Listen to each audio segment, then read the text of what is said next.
বিসমিল্লাহির রহমানির রহিম। আসসালামু আলাইকুম। হবিগঞ্জ সদর উপজেলা নিজামপুর ইউনিয়ন বলবারচক গ্রামের একজন মানুষ কিছুদিন আগে মারা যান। ওনার নাম ছিল মুসা মিয়া চৌধুরী। উনি ছিলেন রিজভিয়া তরিকার একজন মুরিদ। তো উনি মারা যাওয়ার ৪৮ দিন পরে ওনার ছেলেদেরকে স্বপ্নে দেখেন যে আমি এই পানিতে ভাসতেছি, আমি নামাজ পড়তে পারতেছি না, আমাকে তোমরা এখান থেকে সরাইয়া অন্য জায়গায় নাও। তারপরে ওনার ছেলেরা ওনার যে পীর সাহেব রিজভিয়া তরিকার ওনার কাছে যান। যাওয়ার পরে উনি একটা পরামর্শ দেন যে ওনাকে এইখান থেকে সরাইয়া তোমরা অন্য জায়গায় নিয়ে আসো এবং সেখানে আমি নিজে উপস্থিত থাকবো।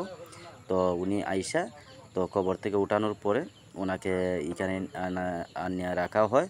তারপরে এখানে মাজার করার জন্য ওনারা উদ্যোগ নেন।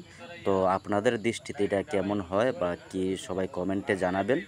আসলে একজন মানুষ যখন মারা যান তারপরে ওনাকে কবর দেওয়া হয়, তারপরে এইখানে একটি মাজার তৈরি করা কাজ চলতেছে। তো উনি কিন্তু একজন ইমাম সাহেব ছিলেন।